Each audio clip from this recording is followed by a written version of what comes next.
30, 70 good idea, 30 bad idea, to be honest. They are so different. They're really gonna have to learn how to accept how different the other is from. Begins the way most endings do, quietly. A house once filled with laughter, cameras, and carefully rehearsed love now sits in silence. The premiere of Sister Wives Season 20 doesn't open with joy or celebration. It opens with the weight of years. With the ghosts of promises that never survived the reality of ego, manipulation, and heartbreak. The camera drifts slowly across the Brown home, the one Robyn once called their forever space. It's no longer glowing with the warmth she used to insist came from spiritual unity. Instead, it feels cold, heavy, almost sacred in its emptiness. There are photos on the wall that feel more like relics than memories. Every frame holds a version of Kody Brown that doesn't exist anymore. Kody sits there visibly aged, not just by time but by consequence. He tries to carry the same authority he once had, but it's gone. You can see it in the way he slouches into the couch, in the way his words don't fill the room anymore. The fire that once made him larger than life has burned itself out, leaving only the smoke of bitterness and regret. And next to him sits Robyn. The woman who once seemed to have all the answers, the tears, the right words at the right moments. Now she looks like she's waiting for a script that isn't coming. Narrator, low, steady. 4 years. Robyn's role was perfectly cast. She was the one who could cry on cue, not out of calculation but out of instinct. She learned early that in Kody's world, emotion was currency. And Robyn spent it lavishly. She knew that guilt could hold a man closer than love ever could.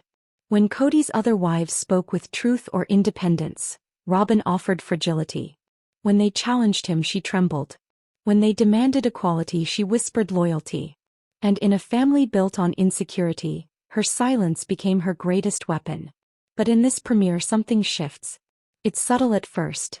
A hesitation, a pause, a trembling breath that doesn't seem rehearsed. Kody leans forward, his words circling around frustration, and Robyn's mask slips for a fraction of a second. "You don't talk to me the same anymore," she says softly.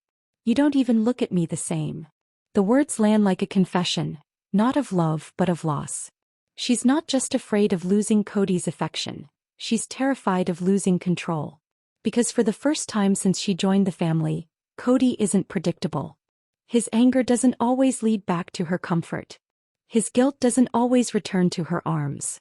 The emotional leash she held so tightly is fraying. Narrator. Tone deepens, more introspective. The irony is painful. The woman who fought so hard to be the last one standing now finds herself standing alone. Robyn got everything she once wanted. The legal marriage, the loyalty, the attention, the house that looked like a castle from the outside. But love built on destruction doesn't last. 4 years she played her part perfectly, crying when needed, retreating when threatened, blaming spiritual disconnection whenever Kody's anger turned too sharp. But manipulation, even when it's quiet and polished, has an expiration date. Now she looks around and sees the cost of her victory. Christine is thriving, radiant, laughing again. Janelle, steady and strong, walks in truth without needing Kody's validation. Even Meri, long trapped in silent loyalty, has finally stepped out of the shadows. And Robyn? She sits in a home filled with everything she thought she wanted, and none of the joy she thought it would bring. Narrator. Quiet, haunted. Kody's face tells another story, one of collapse and confusion. For so long he believed that control was leadership, that domination was love, and that loyalty meant obedience. He convinced himself that losing Christine, Janelle, and Meri was their fault, that they gave up, that they betrayed the principle. But now there's no one left to blame except the woman sitting next to him. And it terrifies him. Because deep down, Kody knows that his entire sense of worth was built on being needed. When 4 wives revolved around him, he was the sun. Now he's just a man with one orbit left, and even that planet is drifting away. Narrator. Slow, deliberate. In the confessional, Kody's words tumble out in the same circular rhythm fans have grown used to. He talks about heartbreak, betrayal, and loyalty. He says the word family like it's a shield. But his eyes give him away. They're not the eyes of a man fighting for love. They're the eyes of a man trying to survive the collapse of his own myth. Robyn watches him, her expression hard to read. There's pity there, but also fear. Fear that the man she molded is slipping beyond her reach. For years she could calm him. With a single tear she could turn his rage into remorse. With a quiet "I'm sorry," she could make him bend. But now her tears just annoy him. Her softness, once intoxicating, now feels like noise. And the silence that falls between them feels heavier than any fight. Narrator, soft, sorrowful, the illusion that held their world together is cracking. Piece by piece. What once looked like devotion now reads as desperation. What once felt like loyalty now feels like fear. Robyn wanted to be the safe place, but safety built on control isn't safety at all. It's captivity. And now she's trapped in the very web she spun. A life that looks perfect on television but feels suffocating in real time. Kody too is trapped, but in his own delusion. He believed he could rewrite history, that fans would forget how he discarded the women who built his life. He thought the narrative would bend to his will. But this season, the truth is no longer a secret whispered between ex-wives. It's right there in every frame, in every broken glance between him and Robyn. Narrator pauses. This isn't love. It's the aftermath of a long war between ego and illusion. The happy ending they fought for has turned into something haunting. A partnership built on fear, silence, and the ghosts of 3 women who finally walked away. When the credits roll, the music fades and Robyn's face fills the screen. There's no longer sympathy in her tears. There's recognition. A quiet, devastating realization that the story she spent years writing, the one where she and Kody were the heroes, has finally collapsed under the weight of truth. And the saddest part? No one took it from them. They destroyed it themselves. He thinks he's clever when he says it. Sister witches. The words spill out like venom disguised as humor. A petty, sarcastic jab aimed at the women who refused to keep playing his game. But the moment the words leave his mouth, something changes. The mask slips. The bitterness isn't just about betrayal. It's about power. Power he no longer has. Kody doesn't realize it, but that phrase becomes the moment the world sees him for who he's become. A man haunted by his own insecurity, grasping for control in a house full of ghosts. Narrator, voice deepens. He laughs after saying it, as if mocking his ex-wives will make him feel alive again. But behind that forced laughter there's rage, quiet, simmering rage. The kind that comes when the people you thought would worship you start to pity you instead. For years, Kody labeled their independence as rebellion. Christine's laughter became disrespect. Janelle's logic became disloyalty. Meri's silence became weakness. He twisted every act of self-respect into an attack on his authority. But now that authority has no audience, no Christine to argue, no Janelle to reason, no Meri to wait patiently for his scraps of affection. Now all that's left is Robyn, and the echo of every choice he made.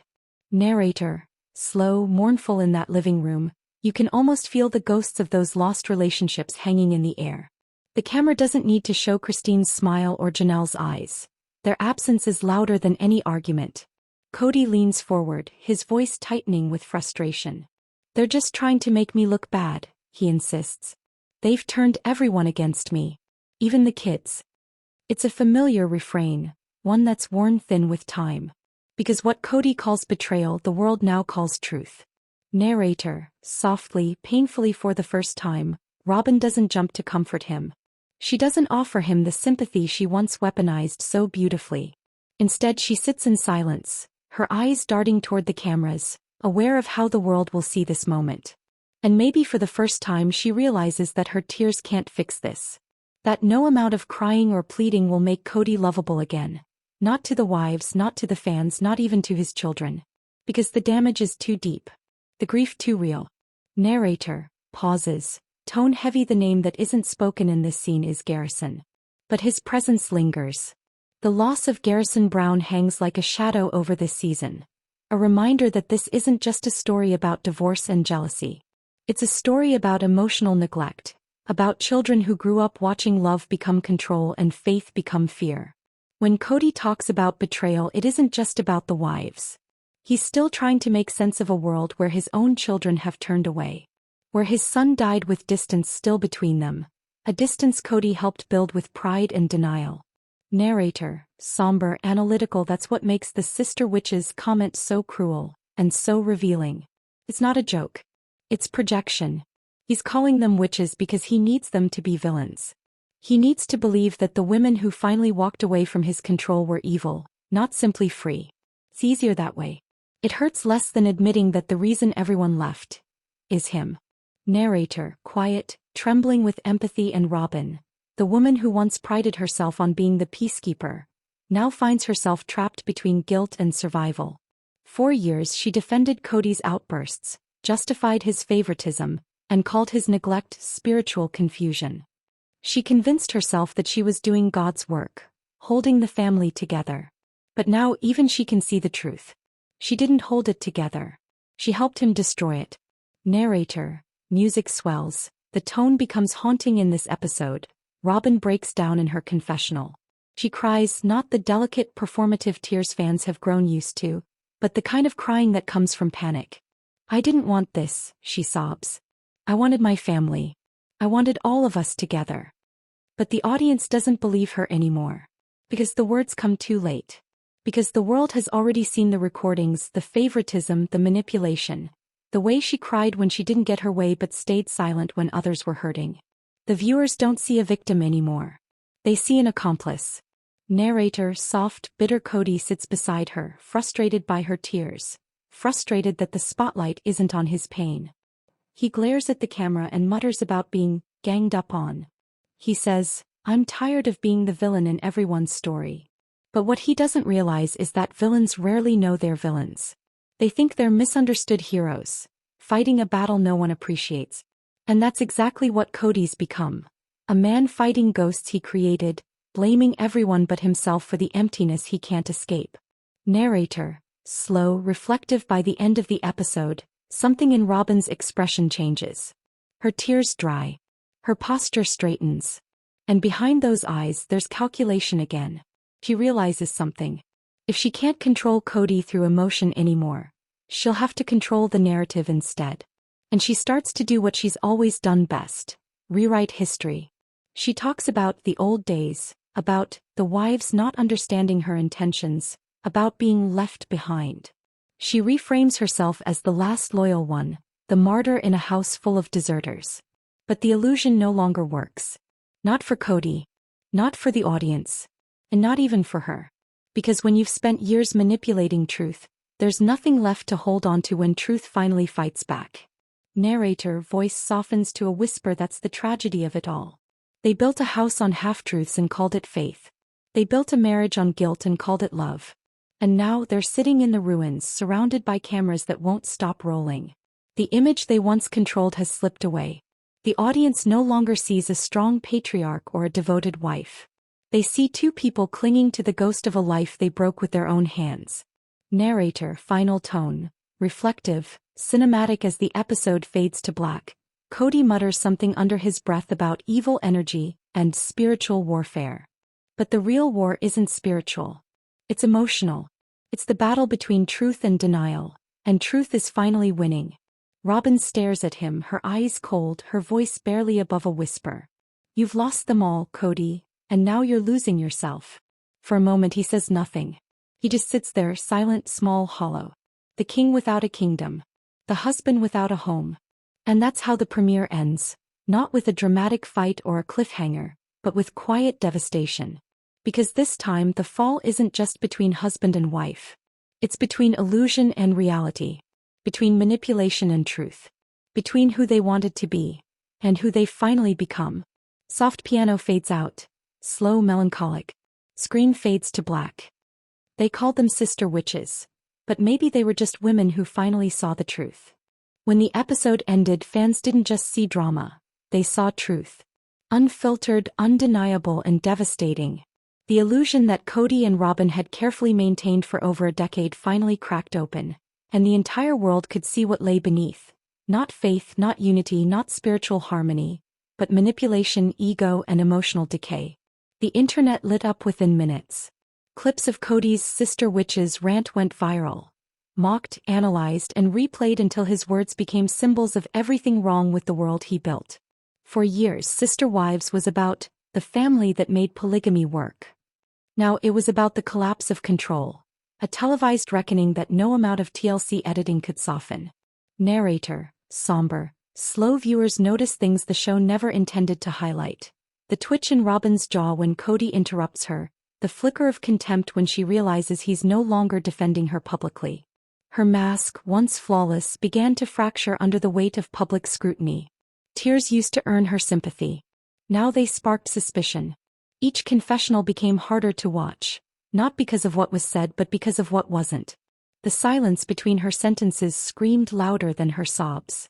Narrator voice deepens, and while Robyn and Kody retreated into their carefully crafted world of denial, the rest of the Brown family began to speak, not through interviews or cameras, but through actions, through quiet defiance, through the lives they built far away from Kody's shadow.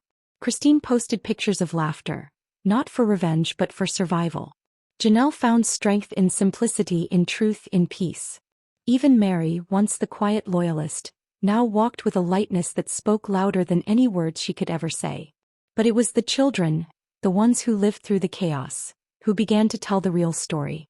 Narrator, softly, the Brown children were no longer silent. Years of unspoken pain began to surface. Not in anger but in grief. They had watched their family split apart on national television, watched their father's affection turn selective, and learned too early what conditional love looks like. For some, that pain turned inward. For others, it turned to distance, a quiet refusal to play a role in the show that caused them so much hurt. And in the wake of Garrison's death, every buried truth became impossible to ignore. Narrator, somber, trembling behind every camera angle and every TLC edit, was a real family, one that fractured under the weight of one man's ego and one woman's control. Kody's grief for Garrison seemed tangled with guilt, but even in his sorrow he couldn't fully let go of the blame. He called it a tragedy, but the silence between his words betrayed something darker, a man haunted by the truth he refused to face. He still talked about respect and loyalty, but those words, once the foundation of his authority, now sounded hollow. Because the truth was simple. Respect cannot survive without empathy. Loyalty cannot survive without love. And both had long since vanished from Kody Brown's world. Narrator, pause, tone deepens. Meanwhile, Robyn began to panic, not because of loss but because of exposure. Her control over the narrative had always relied on invisibility, tears at the right time, silence at the right moment, a facade of faith that made manipulation look like martyrdom. But now, everyone was watching her too closely. Every twitch, every sigh, every carefully crafted confession was dissected online. She wasn't the misunderstood peacemaker anymore. She was the architect of collapse. And that terrified her. Narrator, somberly reflective. TLC's editing could no longer protect her. For the first time, the story was no longer being told by them. It was being rewritten about them. Viewers began demanding transparency. The press started questioning the ethics of the show. And the Brown family's internal fracture became a cultural mirror, a reflection of how far manipulation can go when hidden behind the language of love. Narrator, emotion rising in a later confessional. Robyn's tone shifts again. There are no tears this time, only cold deflection. I just wish they could have loved us back, she says, her voice trembling with practiced sorrow. I tried to make it work, but they never gave me a chance. But the world no longer believes her. Because love was never what she wanted. What she wanted was power. The kind that hides beneath kindness, that smiles while cutting ties, that convinces you the destruction was your fault. Narrator, gentle, grieving. In Kody, the man who once stood at the center of everything, now stands in the ruins of what he built. No family dinners. No plural wives. No unity, no respect, no audience left to believe his version of events. Even his eyes seem smaller now, as though the light that once made him the center of attention has dimmed. The truth is finally louder than his voice. Narrator, whisper, soft piano. The children's grief becomes the story the cameras can't ignore anymore. Their absence speaks volumes. The youngest ones look lost, caught between loyalty and confusion. The older ones, like Logan, Madison, and Michael T., carry years of silent exhaustion. They've seen too much. They've learned what happens when love is conditional. And now they're choosing something else. They're choosing peace. They're choosing distance. They're choosing healing over performance. Narrator, slow, poetic, and in that choice, the truth of the entire saga becomes clear. This was never just a story about polygamy. It was a story about power. About what happens when one person believes love should orbit around them, and another believes control is compassion. It was about the slow death of a dream built on imbalance. Narrator, deeply emotional. Final now, when fans look at Robyn and Kody, they don't see the love story TLC once promised. They see the warning. The warning that control disguised as care isn't love. That silence in the name of keeping peace only feeds the storm. That the family who preached unity became the example of what happens when truth is buried too long. And for the Brown children, the ones who grew up inside that storm, this season isn't just television. It's closure. Painful, complicated, but necessary closure. Because sometimes, the only way to heal from manipulation is to finally stop protecting the people who caused it. It began quietly. No explosions. No sudden breaking news. Just silence. The kind of silence that creeps in when everyone stops believing your story. For years, Robyn Brown's tears were her armor. She cried and the world rushed to her defense. But now, those same tears looked rehearsed, dripping down a face that the audience no longer pitied, but pitted for. Because no one was buying it anymore. Not the fans. Not the media. Not even the network. Narrator, slow, cutting tone in the weeks following the season premiere. Social media turned from sympathy to shock. Clips of Robyn's crying interviews flooded TikTok. But this time they weren't met with empathy. They were met with analysis. Freeze frames. Breakdowns. Whole communities dissecting every tremble in her voice, every flick of her eyes toward the camera, every calculated pause between sentences. And in that collective dissection, the world began to see something chilling. Tears that weren't grief, but strategy. Narrator, low, reflective. Robyn's downfall wasn't sudden. It was slow, unraveling thread by thread, until the tapestry of innocence she had woven around herself began to dissolve.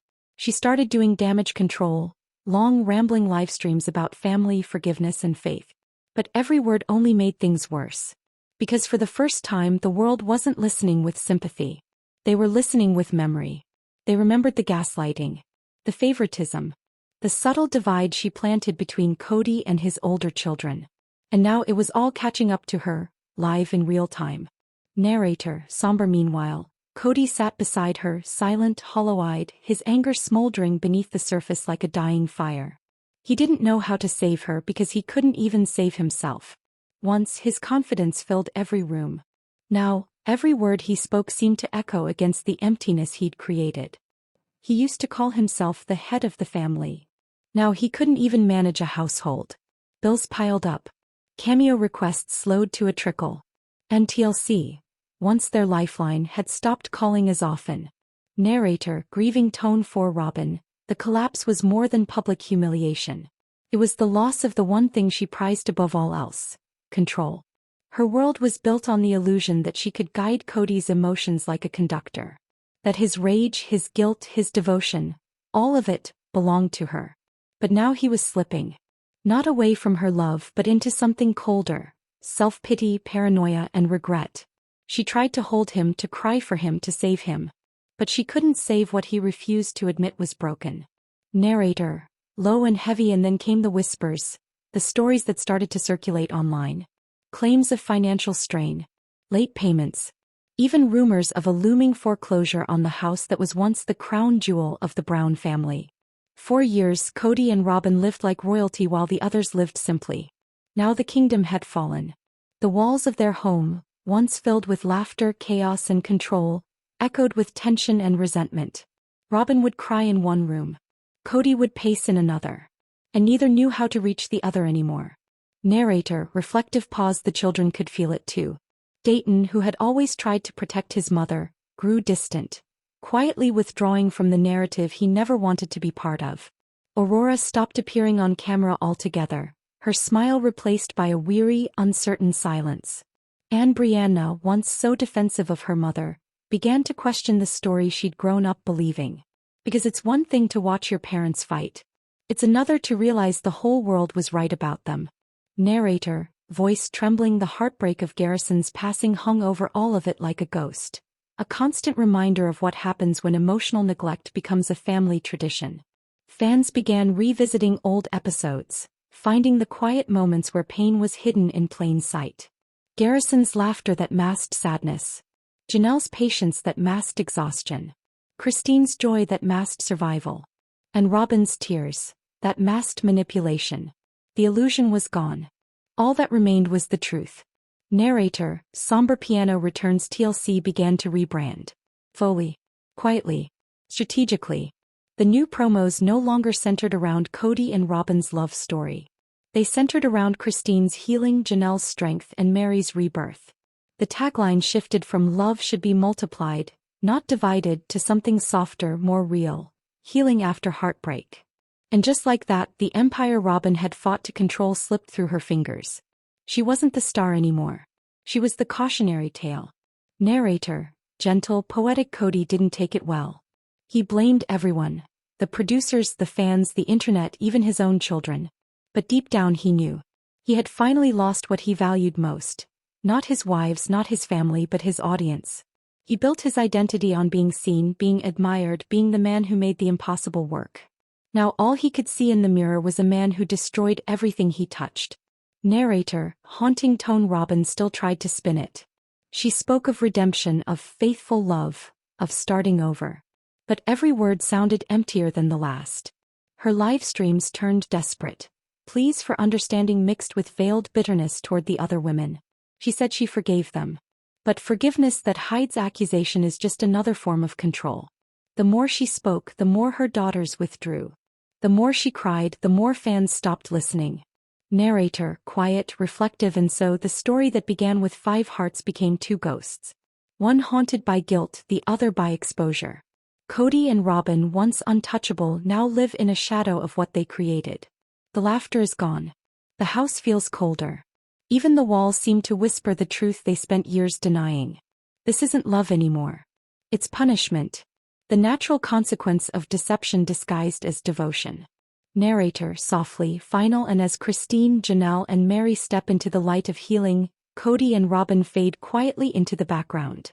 Symbols of what happens when power consumes love and manipulation masquerades as faith. The world moved on. The show evolved. But the legacy of their downfall remains, etched in the hearts of the children who lived it and the fans who finally saw the truth. Because in the end, Sister Wives stopped being a show about plural marriage.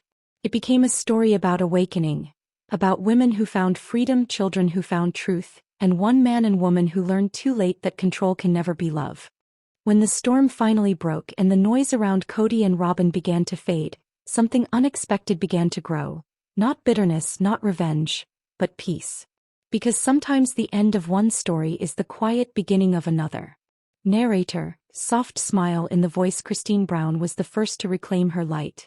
The woman once dismissed as jealous, as emotional, as too much, became the one who reminded millions that joy is not rebellion, it's healing. Her laughter returned, not the forced laughter of keeping the peace, but the kind that rises from freedom, the kind that belongs to a woman who finally remembers who she is. Her home became the gathering place again, for her children, for her grandchildren, for the memories that weren't tainted by control or fear. And when TLC approached her for the new series, she didn't hesitate. She said, "I'll do it. But this time, the truth comes first." Narrator, warm tone. The new show was called Breaking Free. Not a spin-off, a rebirth. It wasn't about polygamy anymore. It was about healing. It followed the journeys of Christine, Janelle, and Meri as they rebuilt their lives in the aftermath of years of emotional suppression. Fans were ready. They didn't want perfection. They wanted honesty. They wanted to see women who had walked through fire and learned to stand again. And that's exactly what they got. Narrator, reflective, proud. Janelle's story became the anchor of strength. The quiet resilience that had always held the family together finally got the recognition it deserved. For years she was the calm one, the thinker, the problem solver, the woman who made peace while carrying the weight of everyone else's chaos. Now she was building something new, not just for herself but for her children. The grief of losing Garrison never left her, but it transformed into purpose. She began speaking openly about mental health, about loss, about the pain of watching love turn into isolation. And in doing so she gave thousands of other mothers permission to grieve out loud, without shame. Narrator, gentle piano rises. Then came Meri, the woman who had been silent the longest. Her story was different, quieter, deeper. For years she stood in the background, hoping loyalty would one day be rewarded with love. But loyalty to someone who never saw your worth only drains your soul. And when she finally let go, the world saw her differently. No longer the abandoned wife. No longer the woman waiting for Kody's attention. She was reborn as the woman who found peace in solitude and power in truth. Her retreat in Parowan became a sanctuary, a place for women who had lost themselves in someone else's story. And there, surrounded by laughter, art and reflection, Meri found her own voice again. Narrator, warm, emotional together, Christine, Janelle and Meri built something the old family never could. A sisterhood born from truth, not obligation. They didn't pretend it was easy. They still cried. They still grieved. They still carried the ghosts of what might have been. But now the grief had purpose. The pain had meaning. And the love between them, finally, was free of conditions. Narrator, low, sincere TLC's cameras followed them gently this time. No staged dinners. No forced confrontations. Just real moments. Mornings of quiet reflection, tears shared over coffee, phone calls with grown children finding their way back to each other. For the first time, the network listened to its audience. They didn't want spectacle. They wanted truth. And that became the heartbeat of the new era. Narrator, softly reflective. Meanwhile, Kody and Robyn slipped into obscurity. They still filmed, occasionally, a small secondary storyline about regret, about loss. But the world had moved on. Their narrative no longer drove the show. It was a shadow of what it once was. A cautionary whisper against control disguised as faith. Fans no longer asked, "What will Kody do next?" They asked, "How are Christine, Janelle and Meri healing?" The power had shifted completely.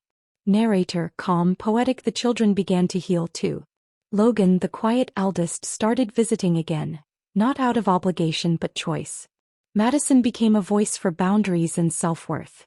Michael T learned to love with honesty instead of fear. Even the younger ones, those who had only known chaos, began to understand that love didn't have to hurt. In healing, the family didn't come back together in the old way. They came together in a new one. A truer one. Narrator, gentle sigh. And that's when it hit everyone. This was never the story of one man and his wives. It was the story of 4 women who had to lose everything to finally find themselves. They were never sister wives. They were survivors. They were teachers. They were proof that even the deepest wounds can heal when truth replaces silence. Narrator, music swells. As the season of breaking free ended, fans watched Christine smile through tears, saying quietly to the camera, "For the first time in my life I feel like I'm living my own story. Not his." And that line became the heartbeat of a movement. Women everywhere reclaiming their voices, their worth, their peace. Narrator, soft, emotional. And somewhere far away in a quiet Arizona home filled with silence, Kody and Robyn watched. For the first time, they weren't at the center of the story. They were the cautionary footnote. A lesson about what happens when control replaces compassion, and when love becomes a weapon instead of a gift. Narrator, poetic closing. The desert has always been where this story began, and it's where it ends. Not in anger. Not in vengeance. But in truth. The sun sets on the house that once held 4 wives, and rises over 3 women who no longer need permission to exist. Because freedom, real freedom, isn't given. It's taken. It's chosen. And once it's found, it never leaves again. It is late afternoon in Flagstaff. The light is gold, the kind of light that forgives everything it touches. 3 women sit together again, not as sister wives, not as rivals, but as something far simpler, and far stronger. Christine pours the tea. Janelle laughs at something small and ordinary. Meri listens, quiet but present, the way you listen when peace has finally replaced expectation. No cameras. No producers. No scripts. Just the sound of healing. Narrator, softly they talk about children, about work, about the strange calm that followed the storm. There are pauses, the kind that used to be filled with pain now filled with gratitude. Every so often one of them glances toward the window, toward a world that once watched every moment of their lives. And for the first time they feel no need to perform. Narrator, reflective. Christine speaks first. Her voice is steady. "I used to think freedom would feel lonely," she says. "But it doesn't. This feels honest." Janelle nods. "Honest is enough," she replies. Meri smiles, the kind of smile that comes after years of silence. It's everything. They sit in the stillness of it, 3 women who outlived a myth. Narrator, gentle. For a long time, Sister Wives was a story about unity. But this quiet table, this shared laughter. is the truest unity they've ever known. They no longer share a husband. They share wisdom. They share survival. And that is far more sacred. Narrator, low, meditative outside, the desert stretches endlessly. A reminder that life keeps moving, that endings are only beginnings wearing different names. Christine will return to Utah after the visit, to the home filled with her children's laughter. Janelle will stay close to the earth she loves, growing things again, building something that belongs only to her. And Meri will drive back to Parowan where the inn waits, lights warm, doors open for women learning to start over. They part with no tears. Just quiet joy. Narrator, soft fade of music. The camera that once followed them no longer intrudes. If it did, it would find no drama, only peace, the rarest form of closure. Because in the end they did what the world said they couldn't. They walked away from a man and found themselves. Narrator, final whisper, and so it ends, not in anger, not in bitterness, but in light.